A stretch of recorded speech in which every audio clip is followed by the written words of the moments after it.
Welcome to the 5-Pack, where we talk about the 5 things that matter, 5 things that will matter, and a daily pack rip. Here is your host, Kyle Elfrink.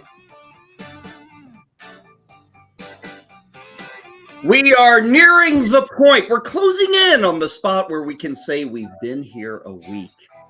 And if you can last a week, you're a success, right? Maybe. I don't know. We welcome you into the 5-Pack, a Friday edition.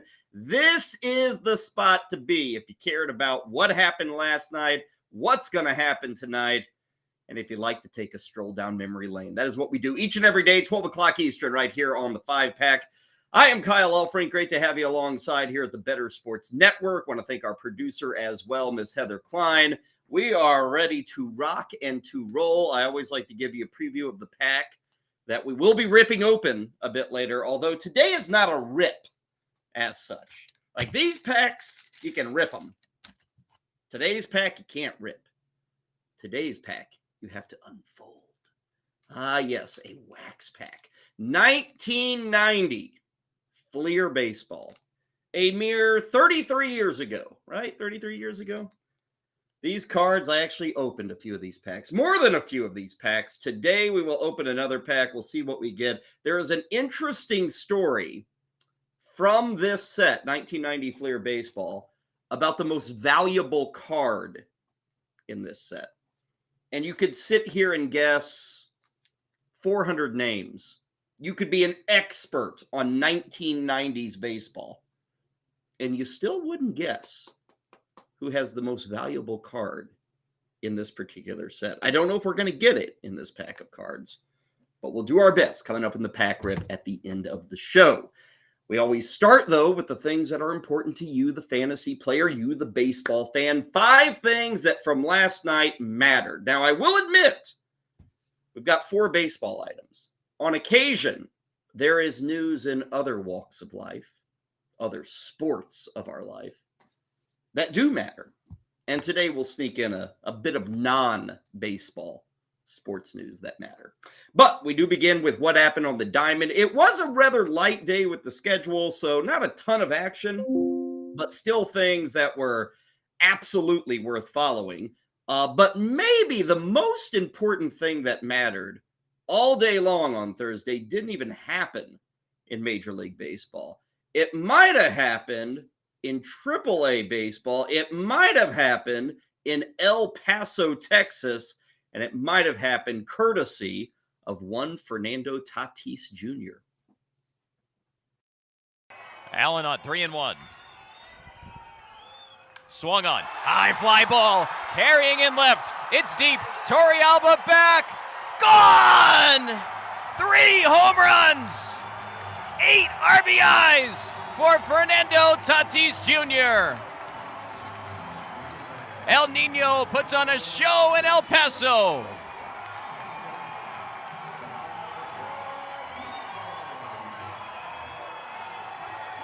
That one was higher. That was a bomb. One of 3 that Fernando Tatis Jr. hit last night. He had 5 hits overall. Easy win for El Paso. Yes, I understand it's not the big leagues, but the reason I wanted to lead with that today and what happened last night that matters is because we are less than a week away from Fernando Tatis Jr. returning to the big leagues. He is eligible on April 20th. That is next Thursday. Padres are playing next Thursday, by the way. They're going to be on the road in Arizona. So just a friendly reminder that Fernando Tatis is nearing his return. Looks to be pretty healthy there. I mentioned last night, 3 home runs, 8 RBIs. Check out what he's been doing for El Paso. Here are the numbers. And I guess this is what happens when you have a superstar who really, I guess he's trying to get healthy, but it's been a long time. He should be healthy. The only reason he's down there is because he's suspended. Like, he showed that he was healthy in spring camp. He's had a lot of time to rehab, all that stuff. But here's what he's done at AAA. This is one of the probably top 10 hitters in all of baseball. So he goes to AAA El Paso. He is hitting .478. His on-base percentage is .586. His slugging percentage, this is not OPS. This is his slugging percentage, is 1087. His OPS is what? 1673, I think. 1670. Nobody does that. And granted, it's AAA, and granted, it's like 8 or 9 games. He's got 4 home runs, 11 RBIs, a couple of stolen bases in 29 plate appearances. So I think he's ready. I think he's ready to get back in the fold with the Padres. And right now, they're not playing great baseball. I've talked about the Friars here on the show. They had a good run, a week-long head-to-head against Atlanta and New York. The Braves and the Mets both on the road. They took 3 of 4 from the Braves. They only took 1 of the 3 against the Mets. And then last night they were back home and they fell to Milwaukee in extra innings. So they're playing about 500 baseball, but I still like that team. I like them a lot. And getting Fernando Tatis back in less than a week will indeed make a difference for San Diego. Let's move elsewhere to the major league, shall we? We'll leave El Paso and go to a city that's got a few more lights and a few more fans. Let's head to New York City, where last night, and we previewed this on the show yesterday, we said, man, can the Minnesota Twins find a way to win at Yankee Stadium? If you missed it yesterday, since 2015, the Twins had gone 3-21 against the Bronx Bombers. Bad. House of Horrors kind of stuff. Well, last night was game number 1 for the Twins on the road at Yankee Stadium. They got the win, and they did their damage early, and they did it with a brand new leadoff hitter, a rookie, Edouard Julien. It's deep to the left field corner and chased by Cordero. In the corner, that ball's gone. Julien to the opposite field, and it is 8-0. What a start for the Minnesota Twins. It's a great piece of hitting by Eddie Julien from lefty. That's a pretty good approach, pretty good contact. Eddie Julien. I like that. That makes it easy on all of us. He was leading off tonight. It was only game number 2 for Julien with the Minnesota Twins. He is a prospect, not a high-end prospect, but he is a guy that the Twins like for the future. The reason I wanted to bring him up, you saw that line score at the bottom, right? 8-0, first inning against the Yankees. That's kind of how you slay a monster. Now, we'll see if they can follow it up tonight, but that was a good start. They eventually scored 11 runs on Thursday to topple the Yankees there at Yankee Stadium. But as for Julien, what we've got here is a guy just called up, had a good spring. He can hit. Julien holds the distinction of drawing the most walks of any minor leaguer over the past 2 seasons. So he's kind of that rare breed who comes up to the big leagues and it's like, huh? A walk? A guy with on-base percentage? That's exciting. The other side of that coin is one of the criticisms of Eddie Julien is that he's almost too patient. So he loves to get to like a 3-2 count, which it's awesome when you draw ball 4. It's not so good when you swing and miss on strike 3. And he does have, I don't want to call it a K problem because, again, he's got all these walks, but he is a guy who probably strikes out a bit more than you would like. There is some pop. We saw it there on the highlight. Granted, we should also note that was Julian's second hit of that first inning. He led off the game against the Yankees with a single and then followed it up with a home run in that giant first frame against the Pinstripers. Julien, for now, has a job. But the issue we've got with Julien is Jorge Polanco. And I know for a lot of people, it's like, well, Jorge Polanco, he's not just a guy. Look it up. Jorge Polanco can play some baseball. Jorge Polanco's had some good years.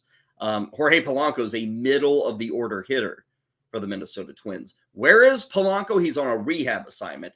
That rehab assignment started earlier the week. Now, he has missed a lot of time. Last season, he was dealing with a knee injury. Pretty well ruined his September. He had a brutal second half. He was hurt the entire second half. But he tried to play through it and tried to help the Twins make a run at the postseason.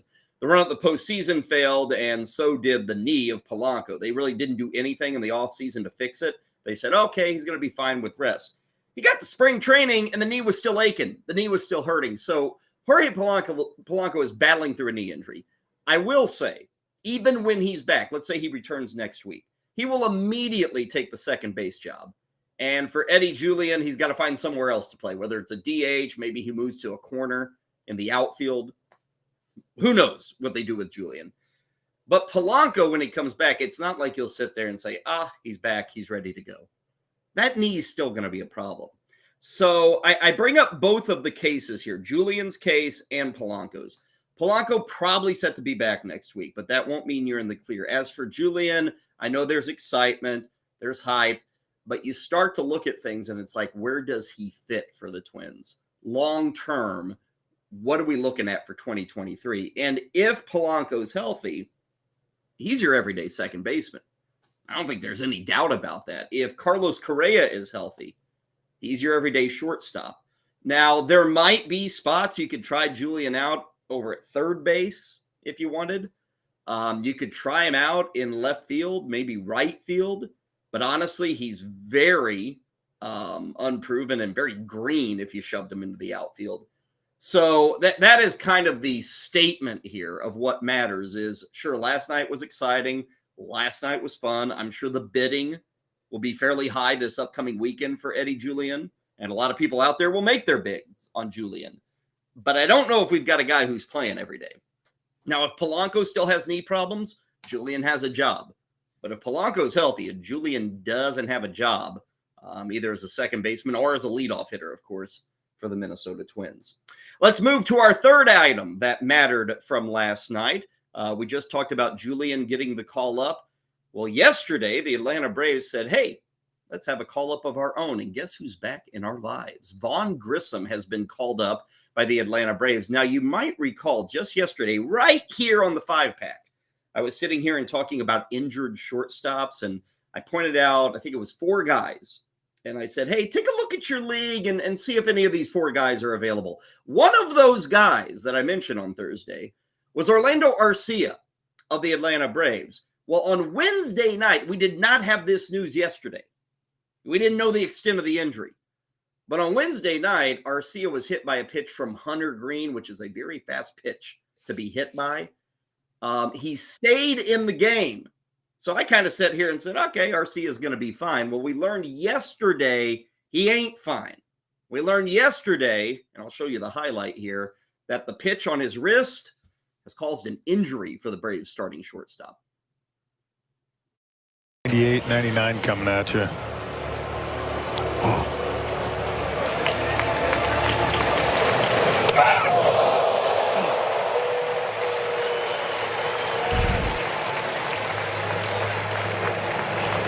He's going to stay in there. Yeah, a great sign. I mean, after the initial reaction, thought he may be in trouble, but Orlando is going to tough it out and walk down to first base. Well, he toughed it out for that moment on Wednesday night, but they found out with an MRI scan on Thursday that there was a micro fracture in the wrist. So Arcia is on the IL, and he'd gotten off to a very good start for the Braves. That video courtesy of Bally Sports down in Atlanta. Arcia on the IL, and so the natural call is Vaughn Grissom. Now, you go back to spring camp. You go back 6 weeks ago. Vaughn Grissom was one of the up-and-comers that people were drafting. They felt good about Vaughn Grissom.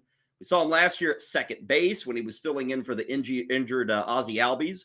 And this year, he was going to take over at shortstop. The assumption was Dansby Swanson moves on. He joins the Cubs. We'll just slide Vaughn Grissom over to shortstop. That was the assumption really all winter long. And certainly we in the fantasy community kind of assumed, okay, he's going to be the guy for the Braves.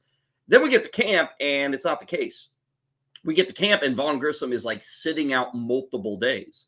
And we get to the end of camp, and lo and behold, he's sent to AAA. So that was a surprise. I know a lot of people, though, held on to Vaughn Grissom. They drafted him back in March, and they said, okay, he'll be up soon. Here's the moment. He is now up. Now, to his credit, he went to AAA, and here are the numbers. 10 games, 366 average, had a home run, had 4 RBIs, had 8 runs scored and a couple of stolen bases. Did great. All you could ask for, a guy who is disappointingly starting the season at AAA. He goes to Gwinnett and does just fine. So kudos to Vaughn Grissom there. And then here's the other factor here. Here's what matters with this call-up. Why should you care? It's because he can run with this job. Unlike the guy we were just talking about, Edouard Julien. Right now, Vaughn Grissom, if he goes out and plays well, if he fields the baseball, if he puts the ball in play, he's the dude. And I get it. Orlando Arcia, good start, veteran player. They wanted him as their shortstop. But right now with this wrist injury, we're looking at least a month, could be 2 months, depending on how long it takes the bone to heal. And by that point, Grissom will have had every opportunity to take over this job. Grissom, maybe there's a way. I don't think there's a likely way, but maybe there's a way he could find his way near the top of the order. For the time being, he's nowhere near the top. He's buried at the bottom. In fact, he may be the number 9 hitter for Atlanta tonight. But Grissom is going to get a crack at this job. And there was excitement for him throughout the preseason. Obviously, a lot of that lost its, helium, if you will, when he was sent to AAA. But now that he's back, this is a position where he can be in there every day.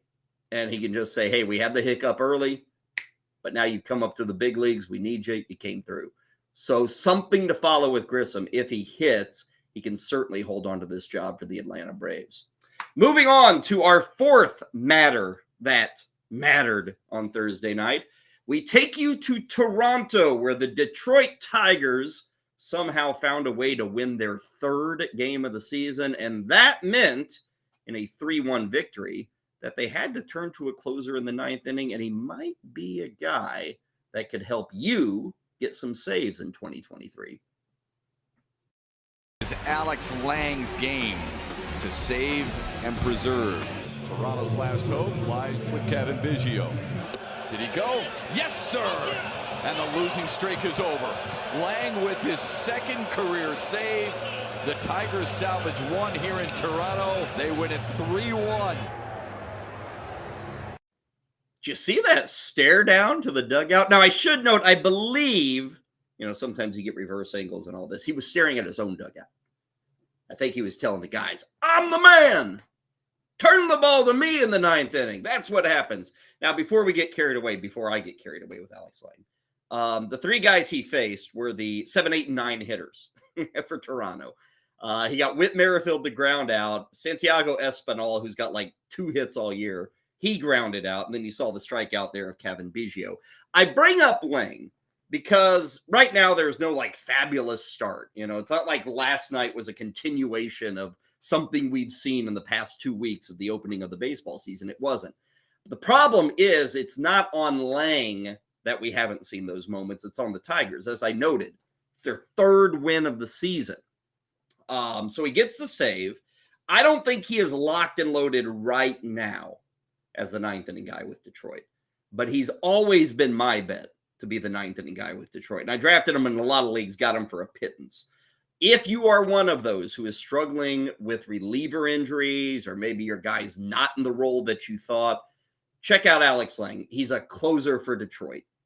He hasn't got any real history of closing. That means he's going to be sitting on the waiver wire or at least under-owned. And if you are somebody that searches for saves, you're constantly looking for those saves. That's just how you build your team. And you say, I'll find my closer. Here's a guy you take a crack at. And if you look at his numbers right now, I think he's thrown 6 innings all year. And I know this for a fact because I follow Alex Lang. He's on my teams. He has 1 blown save. That was in Houston. That should not have been a blown save. There was a fly ball to left field off the bat of Yordan Alvarez. Should have been the 3rd out of the game. Should have been a save for Alex Lang. I can't even remember who was playing left field, but in effect, he misplayed the fly ball, kind of lost it in the glare of the lights, and it landed for a hit.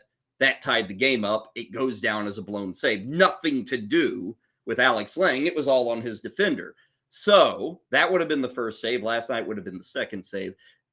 I want to reiterate, it's not lock, stock, and barrel that he's the 9th inning guy, but he's the best option there. And I'd be surprised if A.J. Hinch, who's got a lot of other problems going on with Detroit, and we'll talk about those coming up later in the show, I'd be surprised if A.J. Hinch just didn't say, okay, let's roll with this guy. We're going to have bad games, but we can also have good games. He's our best bet in the 9th inning. And to the fact that Detroit is a lousy baseball team, never let that dissuade you from picking up a closer. Never. Look at last season. Some of the highest save totals in baseball were put up by David Bednar of Pittsburgh. They were put up by Scott Barlow of Kansas City. and they were put up by Daniel Bard of Colorado. Those three teams, Pittsburgh, Colorado, and Kansas City, were three of the worst teams in all of baseball. But you know what? They still had a closer who got them a lot of saves. Not saying Lang is that guy, but don't make the argument, oh, I don't want a closer from a bad baseball team. Doesn't work that way. Even the bad baseball teams can win 60 games. And as I always remind people, when Detroit wins their 60 or 65 games, 3/4 of them are by a run or two because they're not very good. So you get that extra jolt, if you will, for the closer to get those saves. Finally, we go to our fifth item, things that did truly matter from last night. This one is of the non-baseball variety. And when the news warrants, NFL draft stuff or any other news, we'll throw it in here on the 5-pack. Now, I know this bit of news is much, much larger to our friends over in D.C. Like, this is news that they have been awaiting for decades, I think. But it now appears official. Daniel Snyder, the much hated and much vilified owner of the Washington Commanders, there you see it, is now the former owner of the Washington Commanders. Isn't this one of the great things about the internet? I don't even know who I'm giving credit to. It's somebody on Twitter. But they've made a play on the fall of Saddam Hussein in Iraq. And they've portrayed it as the yanking of the Daniel Snyder statue outside of FedEx Field. Like I said, this is not close to home for me, but it's close to home for anybody who is rooted on this great franchise. Now, quick thoughts from me on this. I don't think anybody would dispute that Daniel Snyder has not had a productive run as owner of the Washington football team. He bought it, I think, in 1999. Here are a few things about the Snyder regime. Failed, okay? Failure, right? In America, when you have failures, like you screw up and it's terrible, should you be able to turn an $800 million investment into a $6 billion windfall if you're a failure? Isn't something wrong? This is America, people. Daniel Snyder shouldn't be doing that, but he is. That's why owners, who cares? I don't care. I guess people care. They don't do anything special. Whether they're bad or good, value just keeps going up. Just up, up, up, up, up, up. Whether you're bad or good. So, hey, what is the emphasis for Daniel Snyder to do well? Do you think he would have gotten more than $6 billion if the Commanders had won one Super Bowl? No. Not at all. Now, if they'd won 5, okay, maybe he gets $8 billion. But even if 6, they're not pulling in more than $6 billion. So again, it didn't matter if the Commanders were good or not. They were getting money, okay? So that's one thing. They had 2 winning seasons, by the way, since 2008. I think in the 24 years or whatever that Snyder owned them, they had 5. One of them was the first year. They won like 10 games that first year. I don't think he deserves credit for that. But I started looking at these 24 years under Daniel Snyder. And you know what hit me? These are their year by year best QBs. These are guys who were the QBs, if you will, for Washington. Listen to these names. This is all since 99, the year that Daniel Snyder took over. Brad Johnson, Tony Banks, Patrick Ramsey, Mark Brunell, Jason Campbell, Donovan McNabb for 1 year. Do you remember Donovan McNabb played for Washington? Rex Grossman, RG3, Kirk Cousins, Alex Smith, Case Keenum, Taylor Heineke, and it looks like this year it'll be Sam Howell and Jacoby Brissett. Now, far be it from me to say those guys are no good, but those guys are no good. That is a quarter of a century of looking for an answer at quarterback. And I doubt it's coming in the draft this year. I think Washington has the 16th pick of the first round. But that's why you're not winning. You never found your QB. You thought you had it with RG3, and then he had an injury, disappeared. I guess they did well with Cousins, but they never wanted to pay him. They didn't want to ink him to a big contract. They just kept franchising him. So the best thing they've done is probably Kirk Cousins, and they didn't want to pay him. So that kind of speaks to ownership, you know. Why have you been so bad for so long? Well, you have no quarterbacks. Oh, that quarterback you had, you should have paid him. You didn't. Oh, you still suck. So if there's like one giant criticism, there's a big one of Snyder. You had a guy who could have been your winning quarterback. You had a guy who could have kept you in the playoffs. You chose not to pay him. And I know for a Washington fan, that is like one of 1,000 paper cuts delivered by Daniel Snyder. But that's a big one to me. Everybody, you got to have a quarterback in the NFL to win. You do. They haven't for 25 years. There you go. Those are the 5 things that mattered from yesterday here on the 5-pack. When we return, we've got 5 things that will matter for this Friday. Before any of that, let's turn it over to Ricky Props, who is taking a look at the NBA play-in action for tonight. It's Rick Kamla, a.k.a. Ricky Props for Better Sports Network. Let's go to the Wood play-in tournament style with DeMar DeRozan at Miami tonight. Over 21.5 points, -125, 28 PPG against Miami during the season, 23 against Toronto on Wednesday. Bam Adebayo versus Chicago, over 18.5 points, -125. He averaged 21 against Chicago during the season. Bam is back at the 5, so he should return to 20-10 form. SGA at Minnesota, under 33.5 points, -125. He's been under this number in 7 of the last 9. Anthony Edwards is an awesome defender at the 2. Josh Giddey at Minnesota, under 36.5 combo points, rebounds, and assists, -115. He will regress to the mean after a career game. 4 games against Minnesota in the season, 14, 9, and 5. That's a 28 PRA. Go to bettersports.com and on demand with the Better Sports Network app, and hit us up at Better Network on TikTok, Instagram, YouTube, and Twitter.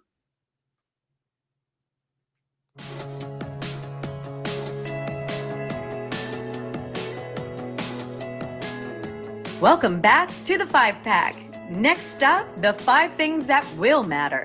Here's Kyle Elfrink. I wasn't started yet. I didn't even think you were listening. I wasn't ready. Good to have you back with us here on the 5-pack. Kyle Elfrink with you on a Friday. It's now time to give you the 5 things that will matter for this Friday night. And lo and behold, guess where we start? The biggest story in baseball.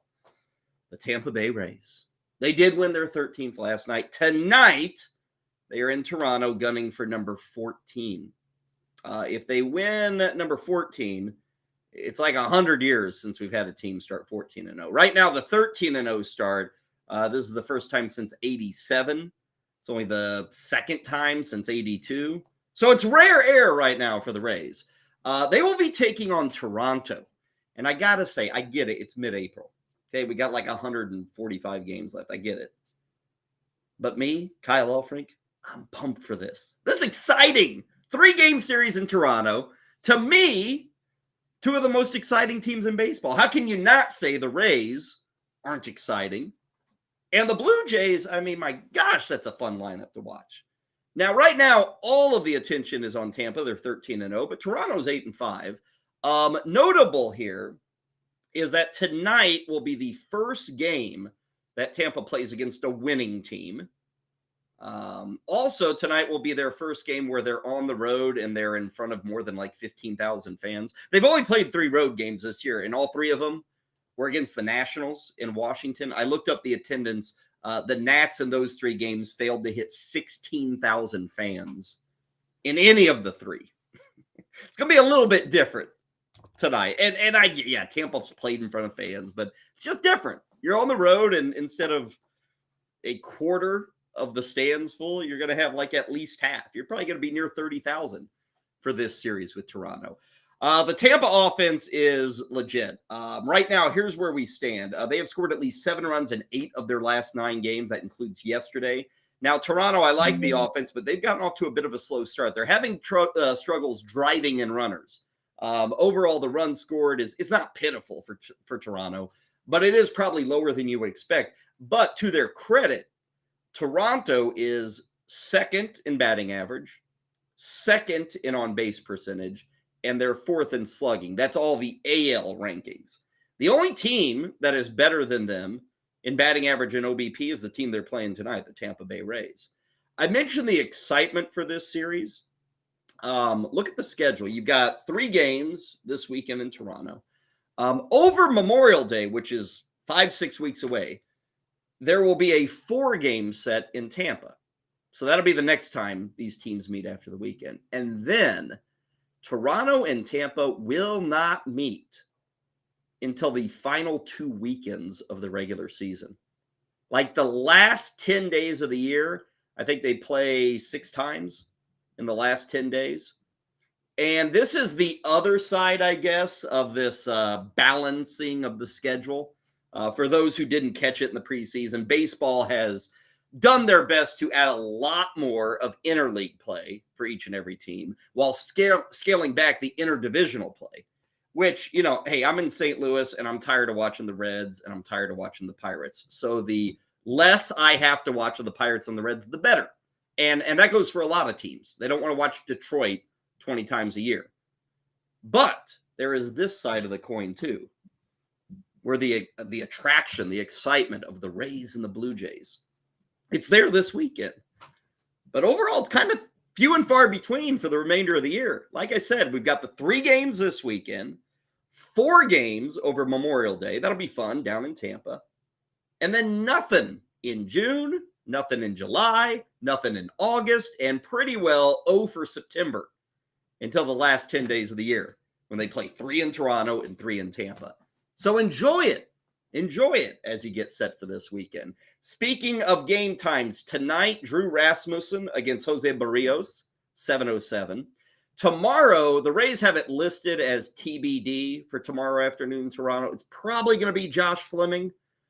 He will be up against Yusei Kikuchi. That game starts at 3:07 on Saturday.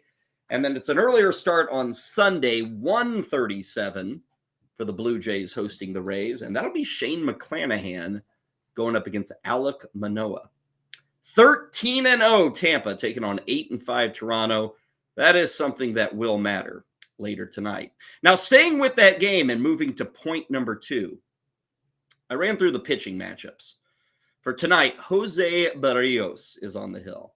Now, Jose Barrios has gone from being one of the upper-end pitchers in baseball to being a total bum on the hump. He's been bad. First 2 starts this year, not good. 12 earned runs, 15 hits in 9 2/3 innings. 1 game against Kansas City, the other against the LA Angels. Now, again, it's mid-April. I don't want to overemphasize this game. It's 1 of 162, as they always say. But he needs to step up. He was inked to a deal in November of 21 by these Blue Jays. You know, they traded for him with Minnesota, and they said, we want to commit to you. And Jose Barrios said, okay, show me the commitment. And they did. Contract was 7 years and $131 million. Since that point, Jose Barrios has been awful. The only good thing you can say about Barrios is that he's made every start. He goes out there and takes his beating. And then he recovers and he goes out again 5 days later and takes his beating. 34 starts since he signed that contract. He is 12-9, which, you know, I guess you could say, well, he's over 500. Congrats. But he doesn't deserve to be. That record should be 9-12. The only reason he is 12-9 is thanks to his offense. But he is 12-9, 34 starts, 5.55 on the ERA, and 1.44 on the WHIP. He's just been bad. And they gave him that contract, 7 years, 131, to be at the very least the SP2, if not the ace of this team.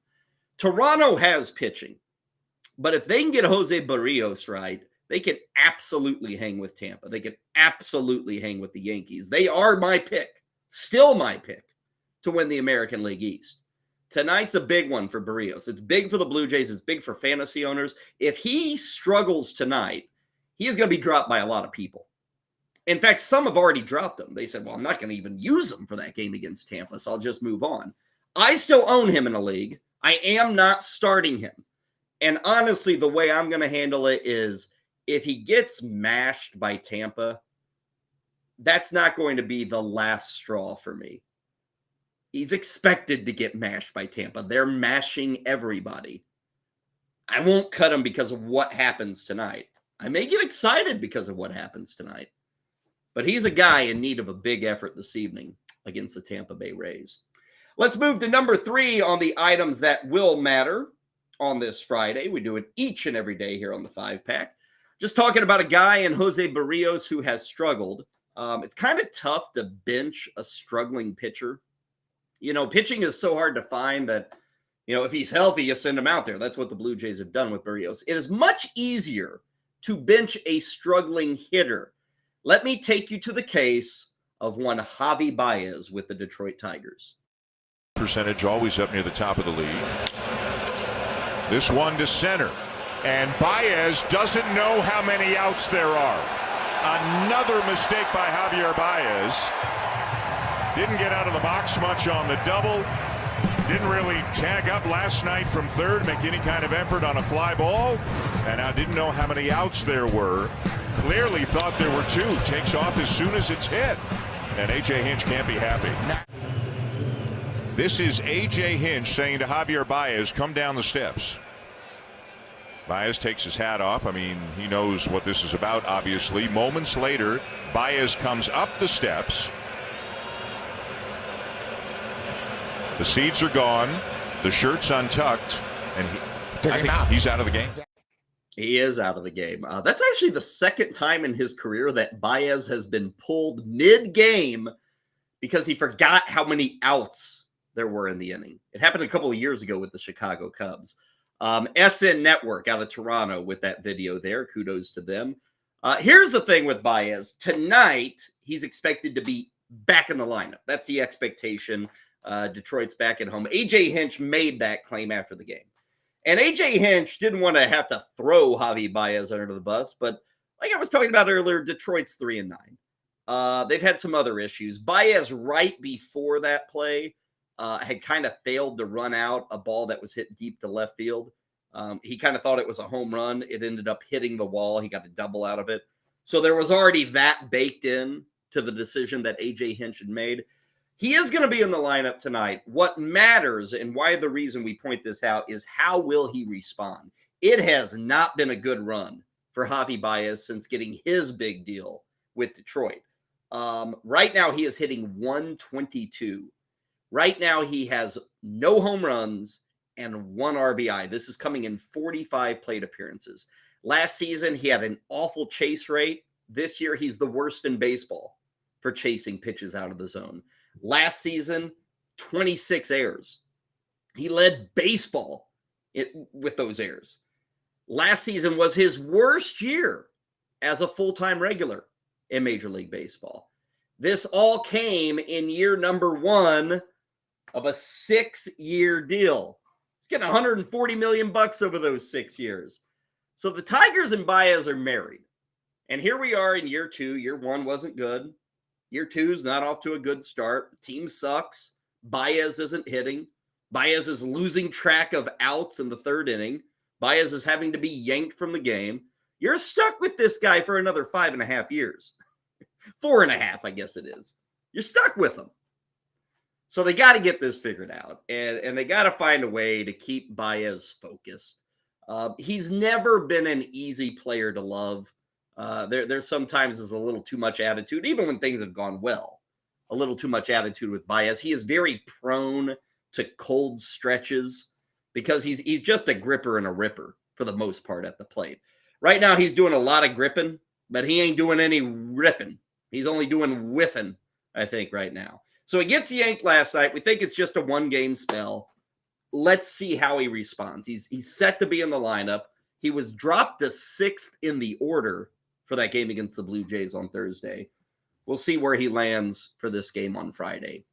Moving on to our 4th moment that will matter. I take you to Oakland. Yes, they still have a baseball team in Oakland for the time being. They're trying to get to Vegas or trying to go to Salt Lake City, or maybe they'll stay in Oakland if they are built a $1 billion stadium. But right now, they're staying in Oakland. Tonight, they are home against the New York Mets. Why do I want you to pay attention to Oakland? I want you to pay attention to Oakland because they've got a guy by the name of Brent Rooker. Brent Rooker Here's a quick snapshot of what Brent Rooker did yesterday in Baltimore. This is the third straight game that Rooker's not only been in the lineup, but he's hit the cleanup spot. Drives this one to center. Mullins back, and that baby's gone. Rooker unloads with a 3-run homer, and the A's lead 4-3. Not afraid to pick on the big part of the ballpark either. That is twice now. You're feeling good. You're feeling good. Credit to Mark Kotsay for keeping a hot hand in the lineup. Rooker hits a high drive to left field. Hayes near the wall looking up. That baby is gone. Rooker's done it again. Stay hot. Orioles may be asking, who is this guy? He's got 2 homers and 5 RBIs, and we're in the 5th inning. That was just a high, towering drive. I believe they call this mount castling around these parts. But now they call it Rookering around these parts, I guess. Brent Rooker with a big Thursday. Now, who in the heck is Brent Rooker, and should you care? I will say this for Brent Rooker. He comes with a bit of pedigree.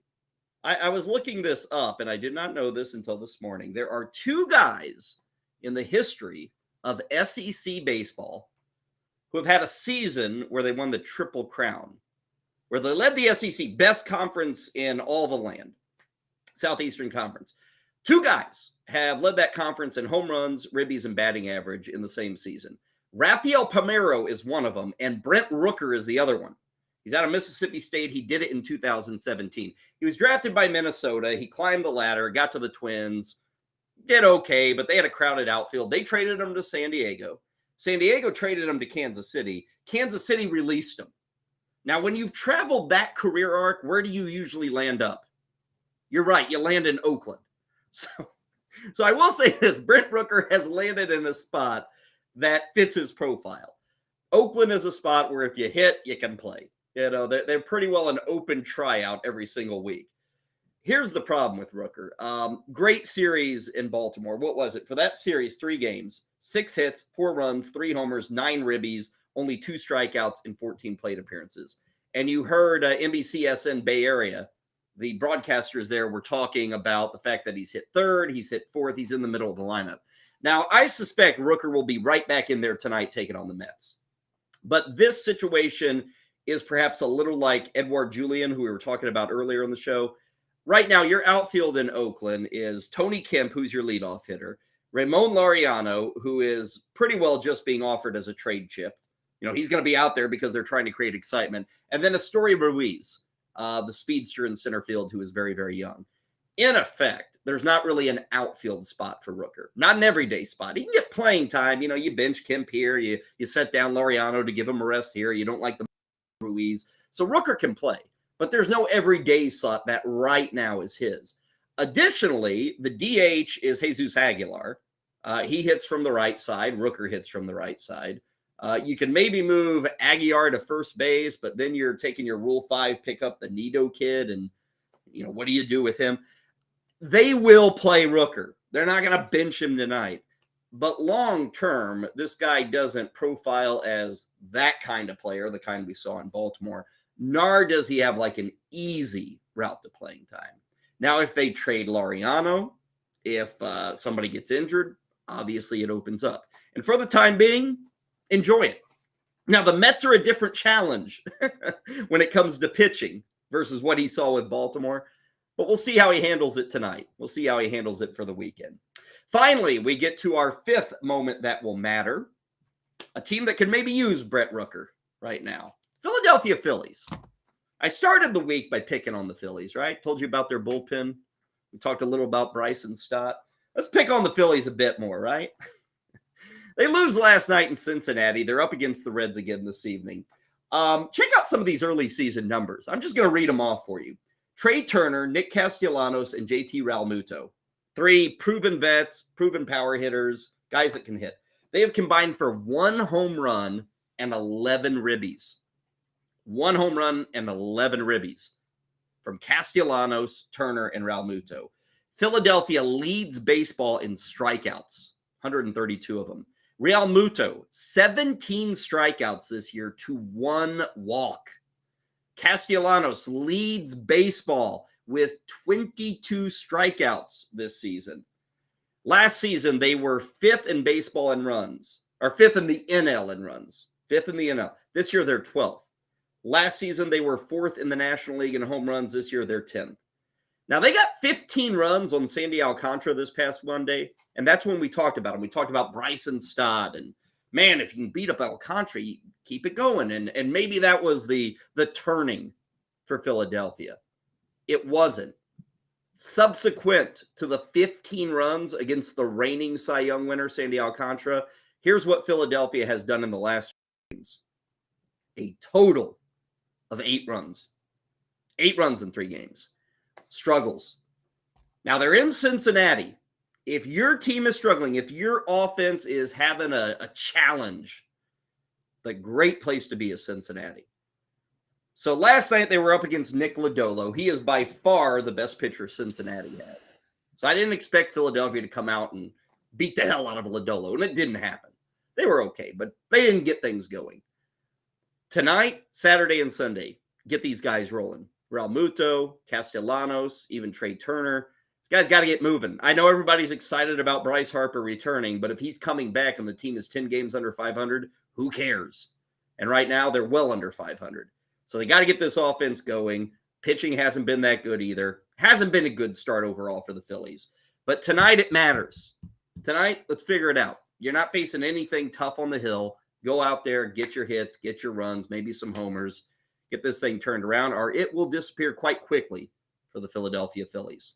Those are the 5 things that will matter for this Friday night. When we return on the 5-pack, it is the Pack Rip time. 1990 Fleer baseball. We'll relive some old memories after this on the 5-pack.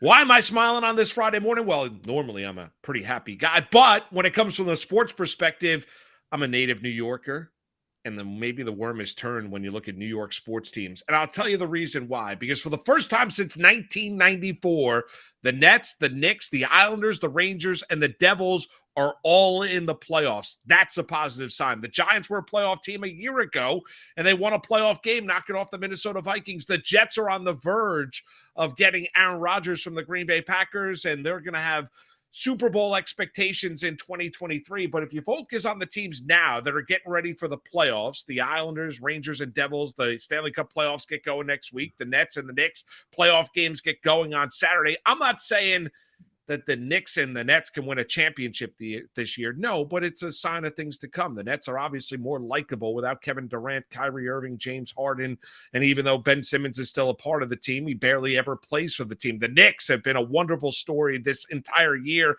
as Jalen Brunson has been a culture changer, and it's a positive sign when you look at both of those franchises and where they're moving forward. When you look at the National Hockey League, the Islanders, I don't think they're winning the Stanley Cup this year. I think for the Devils, when you look at the Hughes brothers, led by a superstar and like Jack Hughes, sign of things to come for New Jersey. The Rangers are the team who lost in the Eastern Conference Finals a year ago to the Tampa Bay Lightning that potentially can win the Stanley Cup. The problem with that is they've got the Bruins, who have had a historically great season in the Eastern Conference. But enjoy it, New Yorkers.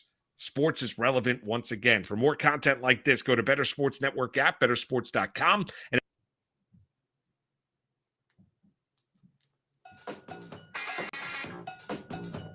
and Better Network on all your social media platforms.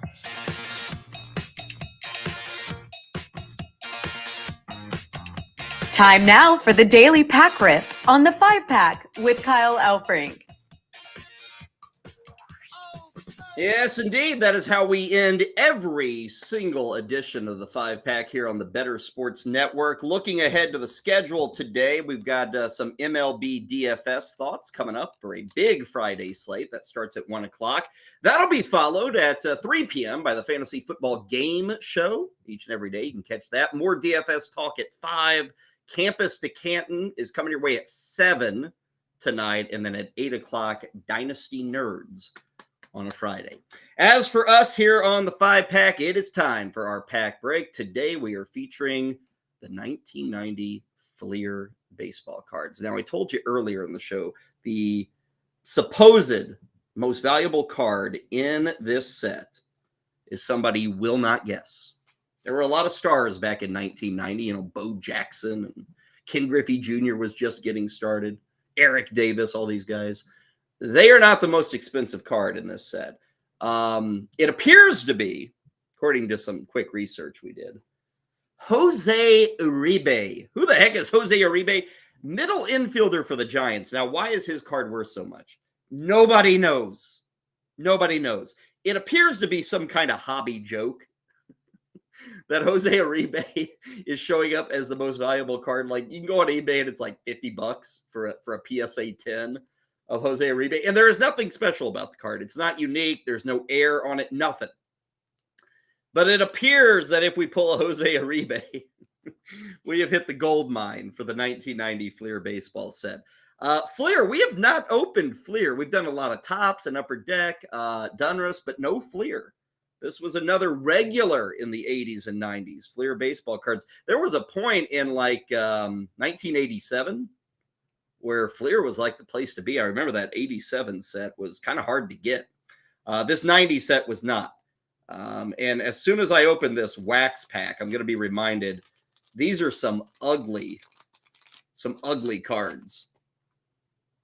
Ugly. Now, I remember this card specifically because this guy was a good player in 1990. Marquise Grissom. But what I tell you, I mean, I've talked this week about Upper Deck and like how beautiful their cards are. 1991 hockey, 91 basketball, baseball cards, of course. The reason that Upper Deck stands out so beautifully is because this is what they were competing against. This isn't horrendous or horrible, but it ain't very good. Now, one great thing about Fleer is they kind of did the back of the baseball card better than even Tops. They had a lot of room for a lot of stats. Now, Marquise Grissom, this was his rookie season. Marquise was a big-time up-and-comer at this point.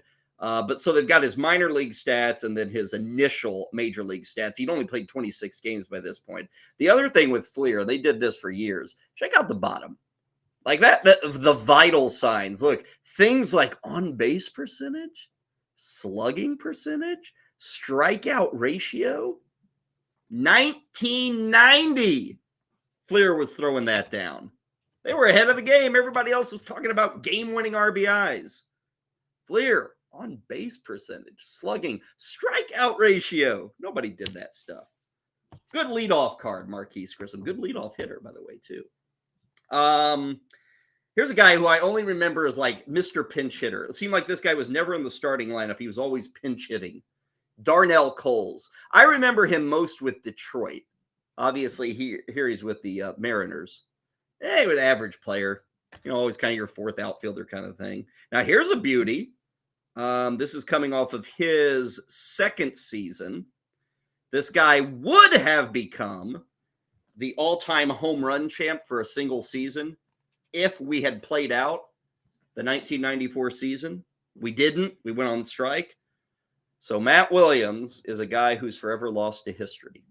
I mean, he was on pace to blow away Maris's home run record in 94. Now, McGuire may have come along and Bonds and all that and taken it from Williams, but this guy would have been a big deal. Big deal. Now, this is 1990. This is when he was just getting started. He hit 18 home runs in 84 games in 89 for the Giants. He hit just 202 in 89. There you go. Matt Williams. Boy, here's a guy that was fun to root on. As a youngster who played second base and was not the tallest nor biggest dude in the room, you looked up to a guy like Mark Lemke.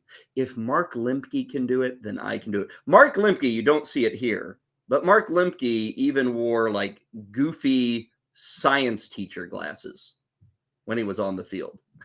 And he was a part of those good Braves teams back in the day. Now, this is, again, another youngster. I mean, 3 of our first 4 cards in this pack rip. These guys, Lemke, Matt Williams, Marquise Grissom, guys are all pretty well rookies on these cards. Now, those aren't specifically rookie cards, but they just started their baseball career. This guy was a vet by the time 1990 came around. Got Willie Randolph going there. Willie Randolph, if you're a Yankees fan, he's big time. Late 70s, early 80s. By the time he got to the Dodgers here in 90, he was kind of on the back end of his career. Now, this is classic. This is something you only get with old baseball cards. And I'm not kidding on this one. I'm just going through the pack as they land. Some dude named Jay Tibbs, okay? Some dude named Jay Tibbs. What's my next card? Some dude named James Tibbs.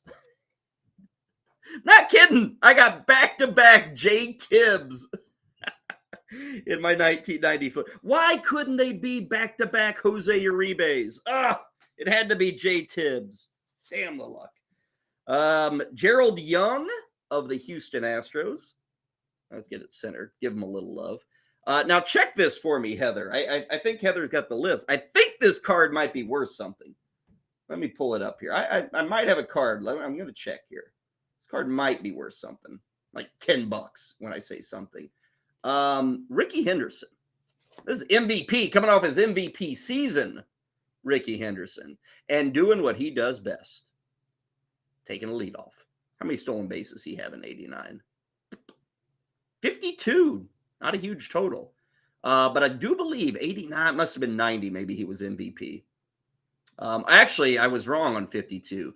He had 77 stolen bases because he played with the Yankees and the A's. Now, we are told, Heather's looked this up, if this is a perfect 10, $35. Ho! Big, big win, Ricky Henderson.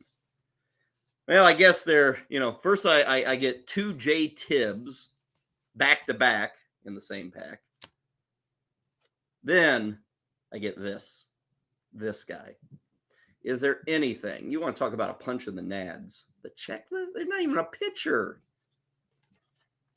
We don't like checklist. Terrible. This guy always had a great last name for a pitcher. Eric Plunk. Eric Plunk. Like if he hit a hitter, then you always have to say, oh, and Plunk plunks him. Like by law, as an announcer, you had to say that. Okay. Wow, I got to admit, I know a lot of my 1990s baseball. I do not recognize this name. And from the looks of his photo on this card, it appears that Cecilio Guante took a wrong turn and just ended up in a major league dugout one day. Hey, do you play baseball? Sure. Give me a mitt. I'll take a hat. Oh, you want to take a photo for Fleer? Yeah, let's do that. Okay, thanks, Celio.